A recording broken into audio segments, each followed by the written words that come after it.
ನೀವು ಇನ್ನೂ ಅಗಲ ಮಾಡಿ ಬರ್ತೀರಾ? ಇನ್ನೂ ಅಗಲ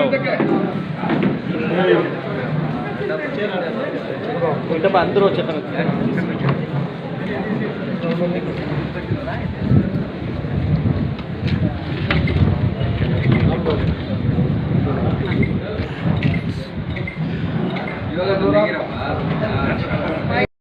ಪ್ರತಿಭೆಗೆ ಯಾವ ರೀತಿ ಪ್ರೋತ್ಸಾಹ ಕೊಡುತ್ತೆ ಅನ್ನೋದಕ್ಕೆ ಇದೊಂದು ನಿದರ್ಶನ. ಆಮೇಲೆ ಒಂದು ಹೇಳಬೇಕು, ಒಂದು ಕುಟುಂಬದಲ್ಲಿ ಸಮಸ್ಯೆ ಇದ್ದರೆ ಸಾಧನೆ ಮಾಡೋಕ್ಕಾಗಲ್ಲ ಅಂತ ಕೆಲವೊಂದು ಸಂದರ್ಭದಲ್ಲಿ ಕಾರಣಗಳನ್ನು ಹೇಳ್ತಾ ಇರ್ತೀವಿ. ನೂರಾರು ಕಾರಣಗಳನ್ನ ಹೇಳ್ತೀವಿ, ಆದರೆ ಅದನ್ನು ಮೀರಿ ನಮ್ಮ ಕ್ಷೇತ್ರಕ್ಕೆ ಹೆಮ್ಮೆಯ ಪುತ್ರ, ಮುಂದೆ ಸಾಧಕರಾಗ್ತಾರೆ ಈ ಮಕ್ಕಳು, ದೇಶದ ಆಸ್ತಿ ಆಗ್ತಾರೆ ಈ ಮಕ್ಕಳು. ಇವತ್ತು ಈ ವಯಸ್ಸಿಗೆ 17 ವಯಸ್ಸು ತುಂಬಿರ್ತಾರೆ, 18 ವಯಸ್ಸು ಕೂಡ ತುಂಬಿರಲ್ಲ, 17 ವಯಸ್ಸು ಮಾತ್ರ ತುಂಬಿರ್ತಾರೆ ಈ ಮಕ್ಕಳು. ಈ ಮಕ್ಕಳಿಗೆ ಪ್ರೋತ್ಸಾಹ ಸಿಕ್ಕಿದೆಯಾ, ಸಹಕಾರ ಸಿಕ್ಕಿದೆಯಾ, ಆ ಕುಟುಂಬದಲ್ಲಿರೋ ನೋವು ಸಮಸ್ಯೆ ಇವ್ರನ್ನ ಇಷ್ಟು ಸಾಧನೆ ಮಾಡಲಿಕ್ಕೆ ಅವಕಾಶ ದಾರಿ ಮಾಡಿಕೊಡ್ತಾ ಯೋಚನೆ ಮಾಡಿ. ಇಂಥ ಪ್ರತಿಭೆಗಳನ್ನ ಗುರುತಿಸಿರುವಂಥ ಶಿಕ್ಷಣ ಸಂಸ್ಥೆಗಳನ್ನೂ ಕೂಡ ನಾವು ಗೌರವಿಸಬೇಕಾಗುತ್ತೆ. ಬರುವಂಥ ದಿನಗಳಲ್ಲಿ ಶಿಕ್ಷಕರ ಪಾತ್ರ ಕೂಡ ಜಾಸ್ತಿ ಇರುತ್ತೆ ಅಂತ ಹೇಳ್ತಾ, ಈ ಮಕ್ಕಳಿಗೆ ಯಾರು ಪ್ರೋತ್ಸಾಹ ಅಂದರೆ ಒಂದು ಪ್ರತಿ ಗಿಡನ ಯಾವ ರೀತಿ ನೀರು ಮತ್ತು ಗೊಬ್ಬರ ಎಲ್ಲ ಹಾಕಿ ಹೇಗೆ ಪೋಷಣೆ ಮಾಡಿ ರಕ್ಷಣೆ ಮಾಡ್ತಾರೆ, ಇಂಥ ಮಕ್ಕಳನ್ನ ಯಾರು ರಕ್ಷಣೆ ಮಾಡಿದ್ದಾರೆ, ಪೋಷಣೆ ಮಾಡಿದ್ದಾರೆ, ಅವ್ರಿಗೂ ನಾವು ಹೃದಯಪೂರ್ವಕವಾಗಿ ಧನ್ಯವಾದಗಳನ್ನು ಹೇಳಬೇಕು. ಪ್ರತಿಯೊಬ್ಬ ಸಾಧಕರಿಗೆ ಅವ್ರ ಸಮಸ್ಯೆ ಕಾರಣ ಆಗಬಾರ್ದು, ಸಾಧನೆನೇ ಮುಖ್ಯ ಆಗುತ್ತೆ ಅನ್ನೋದನ್ನು ಈ ಚಿಕ್ಕ ವಯಸ್ಸಿಗೆ ಈ ಮಕ್ಕಳು ತೋರಿಸಿದ್ದಾರೆ. ಇಡೀ ರಾಜ್ಯದಲ್ಲಿ 4ನೇ ಸ್ಥಾನವನ್ನು ಗಳಿಸುವಂಥದ್ರಲ್ಲಿ ಅದು ನಮ್ಮ ಇಡೀ ರಾಜ್ಯದಲ್ಲಿ ಜಿಲ್ಲೆಗೆ ಮೊದಲನೇ ಸ್ಥಾನದಲ್ಲಿ. ಸೈನ್ಸಲ್ಲಿ 596 596 ತೆಗೆದಿದ್ದಾನೆ. ಮದನ್ ಅಂತ ಸ್ಟೇಟ್ಗೆ 4ನೇ ರ್ಯಾಂಕ್. ಮತ್ತೆ ಸನ್ಮಾನ ಅನ್ಕೋ ಕುಡ್ದು ನೀವು ಈ ಮಕ್ಕಳನ್ನೆಲ್ಲ ಆಶೀರ್ವಾದ ಮಾಡಲಿ, ಕಣ್ಣಲ್ಲಿ ನೋಡಲಿ, ಈ ಒಂದು ಪ್ರೋತ್ಸಾಹ ಈ ಮಗುಗೆ ಬೇಕು, ಗೌರವ ಸಲ್ಲಿಸಬೇಕು ಈ ಮಗುಗೆ, ಇವನ್ ಪ್ರತಿಭೆಗೆ ನೀವೆಲ್ಲ ಬಂದು ಆಶೀರ್ವಾದ ಮಾಡಬೇಕು ಅನ್ನೋ ಒಂದೇ ಒಂದು ಕಾರಣ ಇವತ್ತು ನಾನು ನಿಮ್ಮನ್ನೆಲ್ಲರೂ ಸೇರಿಸಿರುವಂಥದ್ದು. ರೇಣುಶ್ರೀ ಆರ್ಟ್ಸಲ್ಲಿ 579 ತೆಗೆದಿದ್ದಾರೆ, ಗೌರ್ಮೆಂಟ್ ಜೂನಿಯರ್ ಕಾಲೇಜ್. ಈ ಮಗು ಕೂಡ ನಾನು ಈ ಮಗುನು ಮುಂದೆ ಇವರು KS ಓದ್ತಾರೋ IAS ಓದ್ತಾರೋ, ಯಾವ ರೀತಿ ಅವರ ಗೌರ್ಮೆಂಟ್ ಕಾಲೇಜಲ್ಲಿ ಓದಿರೋ ನೋಡಿ ಎಲ್ಲಿ ಪ್ರತಿಭೆ ಇರುತ್ತೆ ಅನ್ನುವಂಥದ್ದನ್ನು ಗುರುತಿಸೋವಂಥ ಕೆಲಸ ನಾವು ಮಾಡಬೇಕು. ಗೌರ್ಮೆಂಟ್ ಸ್ಕೂಲಲ್ಲಿ ಓದೋವಂಥ ಮಕ್ಕಳಿಗೆ ಆ ಪ್ರತಿಭೆಯಿಂದ ಅವ್ರು ಮುಂದೆ ಬಂದಿರ್ತಾರೆ, ಅಲ್ಲಿ ಶಿಕ್ಷಕರು ಏನು ಪ್ರೋತ್ಸಾಹ ಕೊಟ್ಟಿರ್ತಾರೆ ಅದರಿಂದ ಅವ್ರು ಮುಂದೆ ಬಂದಿರ್ತಾರೆ. ಇವರು ನಾಳೆ ಸಾಧಕರಾಗ್ತಾರೆ. ಸಾಧಕರ ಜೊತೆಯಲ್ಲಿ ಇಡೀ ದೇಶದ ಆಸ್ತಿ ಆಗ್ತಾರೆ ಈ ಮಕ್ಕಳು. ಇವ್ರ ವಿದ್ಯೆ ಆಗಲಿ, ಇವ್ರ ಸೇವೆ ಆಗಲಿ ದೇಶಕ್ಕೆ ಒಂದು ಆಸ್ತಿ ಆಗುತ್ತೆ. ಆ ರೀತಿ ಶಿಕ್ಷಣ ಸಂಸ್ಥೆಗಳು ಅವ್ರನ್ನ ತಿದ್ದಿ ಪ್ರೋತ್ಸಾಹ ಕೊಟ್ಟು, ಅದಾದಮೇಲೆ ಸಾಯಿ PU ಕಾಲೇಜ್ ಏನಿದೆ, ಇವರಿಗೆ ಮತ್ತು ಇವರ ಅಣ್ಣನಿಗೂ ಕೂಡ ಫ್ರೀ ಎಜುಕೇಷನ್ ಕೊಟ್ಟಿದ್ದಾರೆ. ಅವರು ಕೆಲವೊಂದು ಇನ್ಸ್ಟಿಟ್ಯೂಷನ್ಸ್ನ ನೋಡ್ತೀವಿ, ಅವ್ರದೇ ಆದ ಒಂದು ಮಾನದಂಡ ಇಟ್ಕೊಂಡಿರ್ತಾರೆ. ಕೆಲವೊಂದು ಮನೆಗಳ ಕುಟುಂಬದ ಪರಿಸ್ಥಿತಿನ ಅರ್ಥ ಮಾಡಿಕೊಂಡು ಆ ಮಗುನ ಪೋಷಣೆ ಮಾಡೋದ್ರ ಜೊತೆಯಲ್ಲಿ ರಕ್ಷಣೆಗೆ ನಿಂತಿದ್ದಾರೆ. ಫೀಸ್ ಕಟ್ಟು, ಇನ್ನೊಂದು ಮಾಡು ಅನ್ನೋವಂಥ ಒಂದು ಯಾವುದೇ ಒಂದು ಅವ್ರಿಗೆ ಹಿಂಸೆ ಕೊಡದೆ ಶಿಕ್ಷಣಕ್ಕೆ ಇದು ಒಂದು ಆದ್ಯತೆ ತುಂಬ ಮುಖ್ಯ. ಶಿಕ್ಷಣ ಸಂಸ್ಥೆಗಳಿಗೆ ಈ ರೀತಿಯ ಒಂದು ಪ್ರಿನ್ಸಿಪಲ್ಸ್ ಏನಿರುತ್ತೆ ಅದು ಅವ್ರ ಶಿಕ್ಷಣ ಸಂಸ್ಥೆಗೆ ಬರುವಂಥ ದಿನಗಳಲ್ಲಿ ಖಂಡಿತವಾಗೂ ಆದರ್ಶದಾಯಕವಾಗಿರುವಂಥ ಹೆಜ್ಜೆ ಅದು. ಅವ್ರು ಯಾರು ಇನ್ಸ್ಟಿಟ್ಯೂಷನ್ಸ್ನ ಮ್ಯಾನೇಜ್ಮೆಂಟ್ ನೋಡ್ಕೊತಾರೆ. I really appreciate your concern also. Chaitra ಕಾಮರ್ಸಲ್ಲಿ 595. ನಾವೆಲ್ಲ ಜಸ್ಟ್ ಪಾಸ್ ಆದಾಗ, ಫಸ್ಟ್ ಕ್ಲಾಸ್ ಬಂದಾಗ ಇಷ್ಟು ಈ ಮಕ್ಕಳೆಲ್ಲ ಖುಷಿ ನಾನು ನೋಡ್ತಾ ಇಲ್ಲ. ನಾವು ಫಸ್ಟ್ ಕ್ಲಾಸ್ ಬಂದಾಗ ನಾವು ಖುಷಿ ಪಟ್ಟಿದ್ದೀವಿ. ಅವಾಗ ಆ ಕಾಲಕ್ಕೆ ಅದು ಜಾಸ್ತಿನೋ ಗೊತ್ತಿಲ್ಲ, ಆಗ ಕಡಿಮೆನೇ.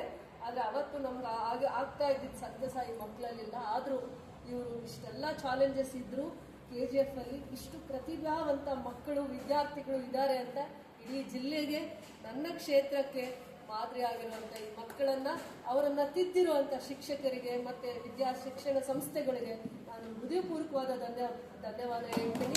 ಸಾಧಕರಾಗ್ತಾರೆ ಭವಿಷ್ಯದಲ್ಲಿ. ಈ ಮಕ್ಕಳು ಮುಂದೆ ಭವಿಷ್ಯದ ವಿದ್ಯಾಭ್ಯಾಸಕ್ಕೆ ನನ್ನ ಎಲ್ಲ ಸಹಕಾರ ಇರುತ್ತೆ. ನನ್ನ ಸಂಬಳ ಹೀಗೆ ತೆಗೆದಿಟ್ಟಿರ್ತೀನಿ. ಈ ಮಕ್ಕಳಿಗೆ ಯಾರು ತಂದೆ ಇಲ್ಲ, ತಾಯಿ ಇಲ್ಲ ಅನ್ನೋವಂಥ ನೋವನ್ನು ಓದಬಾರ್ದು.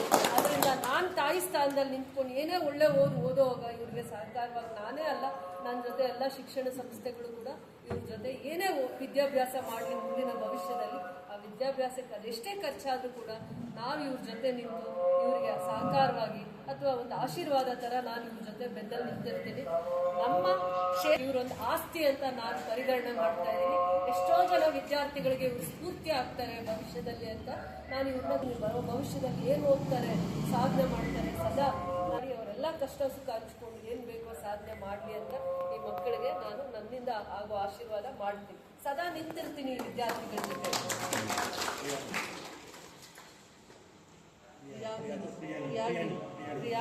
ರಿಯಾನಿ ಕಾಮರ್ಸಲ್ಲಿ 592 ತೆಗೆದಿದ್ದಾರೆ. ಸಾಯಿ ಪಿ ಯು ಕಾಲೇಜ್ ಈ ಸತಿ ಸಾಧನೆ ಮಾಡುವಂಥ ಪರಿಶ್ರಮ ಅಂದರೆ ವಿದ್ಯಾರ್ಥಿಗಳಲ್ಲಿ ಆಸಕ್ತಿಯನ್ನು ಕೊಟ್ಟು ಪ್ರತಿ ಹಂತದಲ್ಲೂ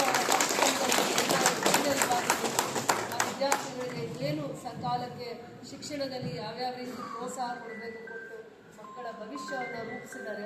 ಅವರಿಗೆ ನಾನು ಹೃದಯಪೂರ್ವಕವಾದ ಧನ್ಯವಾದಗಳನ್ನು ಹೇಳ್ತೀನಿ. ಇವತ್ತಿನ ಮಕ್ಕಳು ನಮ್ಮ ಇಡೀ ಜಿಲ್ಲೆಗೆ ಮಾದರಿ ಆಗುವಂಥ ಒಂದು ಶಿಕ್ಷಣದಲ್ಲಿ ಒಂದು ಕ್ರಾಂತಿಯನ್ನು ತಂದಿದ್ದಾರೆ. ಹಿಂದೆ KC ರೆಡ್ಡಿ ಅವರು 10th ಏನು ಸಾಧನೆ ಮಾಡಿದ್ರು, ಅದಾದಮೇಲೆ PUCಯಲ್ಲಿ ಏನು ಮಾಡಿದ್ರು ಅಂತ ಇನ್ನೂ ಅನುಭವ ಇರುವಂಥವರು 100 ವರ್ಷದ ಚರಿತ್ರೆನ ಅವರು ಅರಗಿಸ್ಕೊಂಡಿರೋದ್ರಿಂದ ಅವರ ಆಶೀರ್ವಾದ ಈ ಮಕ್ಕಳಿಗಿರಲಿ ಅಂತಂದ್ಬಿಟ್ಟು ವಿದ್ಯಾರ್ಥಿ ದಶೆಯಲ್ಲಿದ್ದಾಗ ಮೊದಲನೇ ಮುಖ್ಯಮಂತ್ರಿಯವರು ಏನೆಲ್ಲ ಸಾಧನೆ ಮಾಡಿದ್ದಾರೆ ಅನ್ನುವಂಥದ್ದನ್ನು ಅವರು ಬೆಳಕು ಚೆಲ್ತಾರೆ. ನನಗೆ ಹಿರಿಯರು ಮಾರ್ಗದರ್ಶಕರು. ತಮ್ಮನ್ನ ತಪಸ್ಸಂದ್ರೆ ವಿದ್ಯೆ ಬೇಗ ಒಲಿಯಲ್ಲ, ವಿದ್ಯೆ ಮಾತ್ರ ಬೇಗ ಒಲಿಯಲ್ಲ. ಅದು ಪರಿಶ್ರಮದ ಜೊತೆ ನಮಗೆ ಆಸಕ್ತಿ ಇದ್ದಾಗ ಮಾತ್ರ ಆ ಪರಿಶ್ರಮ, ಪ್ರತಿದಿನ ಪರಿಶ್ರಮ, ಅಭ್ಯಾಸ, ಪರಿಶ್ರಮ, ಆಸಕ್ತಿ ಈ ಮೂರು ಮುಖ್ಯ. ಅವಾಗ ಮಾತ್ರ ವಿದ್ಯೆ ಒಲಿಯುತ್ತೆ. ಅದನ್ನೆಲ್ಲ ಈ ಮಕ್ಕಳು ಯಶಸ್ವಿಯಾಗಿ ಪ್ರಯತ್ನ ಮಾಡಿದ್ದಾರೆ. ಅದಕ್ಕೆ ವಿದ್ಯಾದೇವತೆ ಅಥವಾ ಜ್ಞಾನ ದೇವತೆ ಇವರಿಗೆ ಆಶೀರ್ವಾದ ಮಾಡಿದ್ದಾರೆ ಅಂತ ನಾನು ಹೇಳ್ತೀನಿ. ಮೇಡಮ್ ಈ ಕಾರ್ಯಕ್ರಮವನ್ನು ಇಟ್ಕೊಂಡಿದ್ದಕ್ಕೆ ಅವರಿಗೆ ಕಂಗ್ರ್ಯಾಚುಲೇಷನ್ಸು. ಆಮೇಲೆ ಇಲ್ಲಿ ಸೇರಿರ್ತಕ್ಕಂಥ ಎಲ್ಲ ಹಿರಿಯರಿಗೆ ನಮ್ಮ ನಮಸ್ಕಾರಗಳು. KGF ಒಂದು ಸಾಮಾನ್ಯ ಪ್ರದೇಶ ಅಲ್ಲ ಕಾಲದಲ್ಲಿ. ಏಕೆಂದರೆ ಅವಾಗ ಬ್ರಿಟಿಷ್ನವರು ಆಳ್ತಾ ಇದ್ದರು. First English medium schools in Karnataka ಇಲ್ಲೇ ಇದ್ದಿದ್ದು. ಈಗಲೂ 4-5 ಇದೆ. ನಮ್ಮ ಚಿಕ್ಕಪ್ಪ KC ರೆಡ್ಡಿ ಅವರು 8th ಸ್ಟ್ಯಾಂಡರ್ಡ್ವರೆಗೂ ಸೆಂಟ್ ಲಾರೆನ್ಸ್ ಸ್ಕೂಲ್ ಅಂತ 5 ಲೈಟ್ಸ್ ಹತ್ರ ಈಗಲೂ ಇದೆ. ಅದು ಮೊನ್ನೆ 0 ರಿಸಲ್ಟ್ಸ್ ಬಂದುಬಿಟ್ಟಿದೆ. ಯಾಕಂದರೆ ಎಲ್ಲಿ ಯಾರೂ ಹೋಗ್ತಾ ಇಲ್ಲ ಇಲ್ಲಿ. ಆಮೇಲೆ then went United Mission school in Bangalore and stood 4th rank in SSLC ಆ ಕಾಲದಲ್ಲಿ. although he is a zamindar and he had 2000 acres of land, but studies ಬಿಡಲಿಲ್ಲ ಅವರು. ಅದೇ ರೀತಿ ಇವತ್ತಿನ ದಿವಸ ನಮ್ಮ KGF ಮಕ್ಕಳು under the leadership of Roopa madam ಇಷ್ಟೆಲ್ಲ ರ್ಯಾಂಕ್ಗಳು ಬಂದಿದೆ ಅಂದರೆ ಭಾಳ ಖುಷಿ ಆಗ್ತಾಯಿದೆ. ನಾನು ಅಷ್ಟೇ ಬರೀ ವಿಶ್ವಾಸ ಆಗಿದ್ದೆ, ಸುಮ್ಮನೆ ಆಡ್ಕೊಂಡು ಎಲ್ಲ ಐತೆ. ಬಟ್ ಫಸ್ಟ್ ಇಯರ್ ಕಾಲೇಜ್ ಬಂದ ಮೇಲೆ I was the first batch students in 1962. I got 4th rank in social science. ಈಗಲೂ ಅದೇ ಸೋಷಿಯಲ್ ಸೈನ್ಸಲ್ಲಿ ಇದ್ದೀನಿ. So this is how things takes place. But future is very, very, very dynamic. Dr. Aurobindo has said, education is a manifesto of already in man. ನೀವು ಓದದೇ ಇದ್ರೂ ದೇವರು ತುಂಬ್ತಾನಂತೆ ತಲೆಯಲ್ಲಿ ನಾಲೆಡ್ಜ್ನ. ಈಗ ಎಷ್ಟೋ ಜನ ಹಳ್ಳಿ ಕಡೆ ನೀವು ಬನ್ನಿರಿ, ಇಲ್ಲ ಸಂತೆ ಕಡೆ ಒಳಗಡೆ ಟವಲ್ ಹಾಕ್ಕೊಂಡ್ಬಿಟ್ಟು ಒಳಗಡೆನೇ ಕಂಪ್ಯೂಟರ್ನಲ್ಲಿ ವ್ಯಾಪಾರ ಮಾಡಿಬಿಡ್ತಾರೆ. ಕುರಿನ ಮೇಕೆಗಳನ್ನ more than computer. Will not know ಪಕ್ಕದಲ್ಲಿ ಇರೋನು ಗೊತ್ತಾಗಲ್ಲ. ಅವನೆತ್ತು ಇವನು ಮಾರ್ಕೊತಾರೆ, ಇವನೆತ್ತು ಮಾರ್ಕೊಂಡು ಹೋಗ್ತಾ ಇರ್ತಾರೆ. That's how it was. They were not educated, they were illiterate, still they had that brain. But ಈಗ ಎಲ್ಲ ಸೈಂಟಿಫಿಕ್ ಬಂದಿದೆ, ಕಂಪ್ಯೂಟರ್ ಬಂದಿದೆ, ಮೊಬೈಲ್ ಬಂದಿದೆ. Next what happens you know. ಈ A1 ಬಂದ್ಬಿಟ್ರೆ ದೇವರೇ ಇವನಿ ಡಾಕ್ಟರ್ ಸೇಸ್ ಈ diagnose this heart he says you are doing wrong, this is not the heart, his disease is this. ಆ ಲೆವೆಲ್ಗೆ ಹೋಗ್ತಾ ಇದೆ ಸರ್ ಎಜುಕೇಷನ್. ಅದಕ್ಕೋಸ್ಕರ ನಮ್ಮ ಪೇರೆಂಟ್ಸ್ಗೆ ಮುಖ್ಯವಾಗಿ ಕಂಗ್ರ್ಯಾಚುಲೇಷನ್ ಏನಕ್ಕೆ ಹೇಳ್ಬೇಕಂದ್ರೆ ಪಾಪ ಅವ್ರು ಓದಿರಲ್ಲ, ಓದದೇ ಇದ್ರೂ ಅವ್ರ ಮಕ್ಕಳನ್ನ ಗುರಿ ಮುಟ್ಟಿಸಿ ಈ ರ್ಯಾಂಕ್ ತಂದಿದ್ದಾರೆ. ಇದನ್ನು ಮುಂದೆ ಬೆಳೆಸ್ಕೊಂಡು ಹೋಗ್ಬೇಕಾಗಿರೋದು ಇವರು ಒಂದು ಕರ್ತವ್ಯ, ಇವರು ಒಂದು ಇದು ತಂದೆ ತಾಯಿ ಎಷ್ಟು ಕಷ್ಟಪಟ್ಟು ನಮ್ಗೆ ಮಾಡಿದ್ದಾರೆ, ನಾವು ಅವ್ರಿಗೆ ತಿರ್ಗಾ ಏನಾದರೂ ಮಾಡಬೇಕು ಅಂತೇಳಿ ಇವ್ರು ನೆನೆಸ್ಕೋಬೇಕು. ಆಮೇಲೆ ಇನ್ನೊಂದು ಭಾಳ ಇಂಪಾರ್ಟೆಂಟು, ನಾವೆಲ್ಲ I am 82 ನಾವು, ಇವತ್ತಿಗೇನು ಯಾವ ಪ್ರಾಬ್ಲಮ್ ಇಲ್ಲ, ಹಾರ್ಟ್ ಪ್ರಾಬ್ಲಮ್ ಇಲ್ಲ, ಏನೂ ಬಂದಿಲ್ಲ, ಮೇಡಮ್ ಜೊತೆಯಲ್ಲಿ ಓಡಾಡ್ತಾ ಇದ್ದೀನಿ. Why? Because we gave some attention to the physical side. Rank ಇದ್ರೂ ಫಿಸಿಕಲ್ ಸೈಡ್ ಭಾಳ ನೆಗ್ಲೆಕ್ಟ್ ಮಾಡ್ತಾ ಇದ್ದಾರೆ. ಒಂದು ಆಟ ಆಡಲ್ಲ, ಒಂದು ಓಟ ಇಲ್ಲ, ಒಂದು ಇದಿಲ್ಲ. ಆ ಕಾಲದಲ್ಲಿ KGFನಲ್ಲಿ we had hockey grounds, football grounds, gymkhana grounds, cricket grounds. ಈಗಲೂ ಹಂಗೆ ಇದೆ, ಎಲ್ಲ ನೆಗ್ಲೆಕ್ಟ್ ಆಗಿದೆ. That was the easy. ಸಾಯಂಕಾಲ ಕಾಲೇಜ್ ಬಿಟ್ಟರೆ ಸಾಕು, ನೇರವಾಗಿ go to the football ground, ನೇರವಾಗಿ go to the hockey ground. That's how we develop the physical side. ಇವರು ಅಷ್ಟೇ, ಬರೀ ರ್ಯಾಂಕ್ ತಗೊಂಡ್ರಾಗಲ್ಲ, ಹೆಲ್ತ್ ಕಾಪಾಡ್ಕೋಬೇಕು. ಹೆಲ್ತ್ಗೆ ಮುಖ್ಯ ಫಿಸಿಕಲ್ ಸೈಡ್, ಫಿಟ್ನೆಸ್ ಇದೆ. ಮೇಡಮ್ನ ನಾನು ರಿಕ್ವೆಸ್ಟ್ ಮಾಡೋದು, ಆದಷ್ಟು ಸ್ವಲ್ಪ ಸ್ಪೋರ್ಟ್ಸ್ ಕಡೆನೂ ಸ್ವಲ್ಪ ಗಮನ ಕೊಡಿ. ಸ್ಪೋರ್ಟ್ಸ್ಗೆ ಭಾಳ ಸ್ಕೂಲ್ಸ್ನಲ್ಲಿ ಗ್ರೌಂಡೇ ಇಲ್ಲ ಸರ್, ಬರೀ buildings, no play ground, nothing, facility ಇಲ್ಲ, ಆಡೋದು ಇಲ್ಲ ಅವರು. But that is very important. ಬಡ್ದು ಇದು ಕಷ್ಟ, ರ್ಯಾಂಕ್ ತಗೊಂಡ್ಬಿಟ್ಟು ಡಲ್ಲಾಗಿ ಏನು ಇಲ್ದಿದ್ರೆ ಹೇಗೆ ಅಂತ. ಸರಿ, she so weak, this man both rank ಎಷ್ಟಿಗೂ. ನಾವು SLCನಲ್ಲೇ ಶಾರ್ಟ್ ಪುಟ್ ಹಾಕೋದು, ಇನ್ನೊಂದು ಹಾಕೋದು, ಈ ಗುಂಡುಗಳು ಎತ್ಕೊಳ್ಳೋದು. ಆಲ್ ದಿ ಟೈಮ್ ಇವರು on the walls only, roof walls, not underground. So that's how it is. Physical side ಸ್ವಲ್ಪ ಪೇರೆಂಟ್ಸು ಮಕ್ಕಳನ್ನ ಸ್ವಲ್ಪ ಇದು ಮಾಡಿಸ್ಬೇಕು. ಮೇಡಮ್ನು ಹೇಳ್ತಾ ಇದ್ದೀರಿ, ಸ್ಪೋರ್ಟ್ಸ್ ಕಡೆ ಸ್ವಲ್ಪ ಗಮನ ಕೊಡಿ, ಸ್ಪೋರ್ಟ್ಸ್ಗೆ ಫೆಸಿಲಿಟೀಸ್ ಮಾಡಿಕೊಡಿ ಅಂತ ಕೇಳ್ಕೊತ ಈ ಸಂದರ್ಭದಲ್ಲಿ